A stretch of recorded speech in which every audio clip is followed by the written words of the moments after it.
गृहराज्यमंत्री योगेश कदम हे धनंजय देशमुखांच्या भेटीसाठी मस्साजोगमध्ये थेट जाऊया। 1.5 वर्षापासून ते फरार आरोपी ह्यांच्या सोबत आहे। पीएसआयला 1.5 वर्षापासून फरार असलेला 360 मधला आरोपी जर तुमच्या सोबत येतोय, तुम्ही काय करता?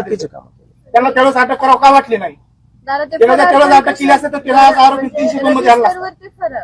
आणि असं फिरायला म्हणजे ते याच एरियात पोलीस सोबत फिरायला आणि त्यांचं मनोबल वाढलं, त्यांचं आरोपीचं आप्पाचं जे म्हणणं आहे ना ते मनोबल वाढलं. तुम्ही जसं म्हणलात त्यांना बाहेरच्या राज्यात पाठवा, पण जी मानसिकता आपल्या डोक्यात आहे आणि जे आपले विचार आहेत ना ते पुढच्या राज्यात पण आरोपींना आपण अटक केली, पण त्या आरोपींना ज्यांनी सहकार्य केलं, जरी आपल्या बरोबर नाही पीएस आहेत, आपल्या प्रशासनाचे जरी असले तरी सुद्धा त्यांना सोडायचं नाही अजिबात। असे पोलीस अधिकारी आपल्याला आपल्या डिपार्टमेंट नको आहेत, काही गरज नाही, बरं की नाही? याच्यात मी सगळी माहिती घेऊन जातो, शिंदे साहेबांना सगळी माहिती देणार आहे। जिल्ह्यामध्ये टीम आहे, एवढी शासनाच्या मनाने आली नाही तर ह्या वाल्मिक कराडच्या धनंजय मुंडेच्या मनाने टीम वर्क केलेली। कमीत कमी 3 वर्ष झाले टीम, ह्यांचे 5 वर्ष झालं टीम वर्क केलेली आहे। पूर्ण जेल मधले काही अधिकारी असतील, पोलीस प्रशासन मधले काय असतील, महसूल मधले काय असतील, रजिस्ट्री करायला वाल्मिक कराडच्या गाडीमध्ये लॅपटॉप आणून घेतोय, रजिस्ट्री ऑफिसर रजिस्ट्री करून घेतोय। त्याशी त्याचा सीसीटीव्ही चेक केला तर रजिस्ट्री ऑफिस मधला त्याचा नाही, त्याशी रजिस्ट्री त्यांनी गाडीमध्ये आणून लॅपटॉप आणून रजिस्ट्री केलेली आहे केसची।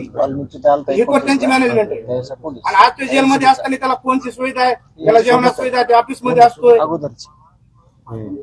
त्याला जेलमध्ये सोय नाही। एक मी शब्द देतो सगळ्यांना, आता तर अशा पद्धतीच्या व्हीआयपी ट्रीटमेंट कोणाला दिला जाणारच नाही।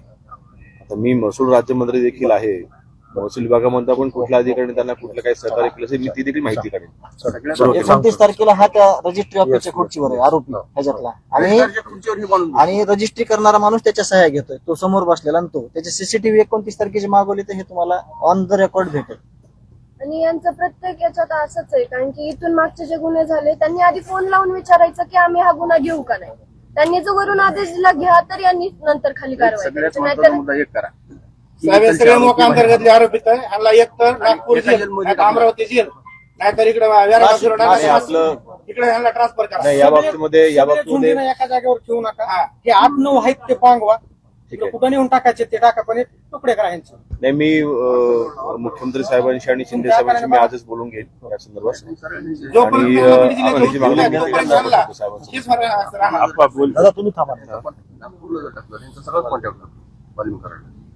आरोग्य सारखा माणूस नागपूर टाकले त्याचं काही चालत नाही, हे टाकले तर हे काय करू शकतो?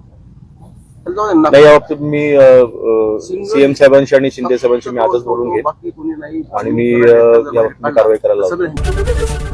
एबीपी माझा, उघडा डोळे बघा नीट।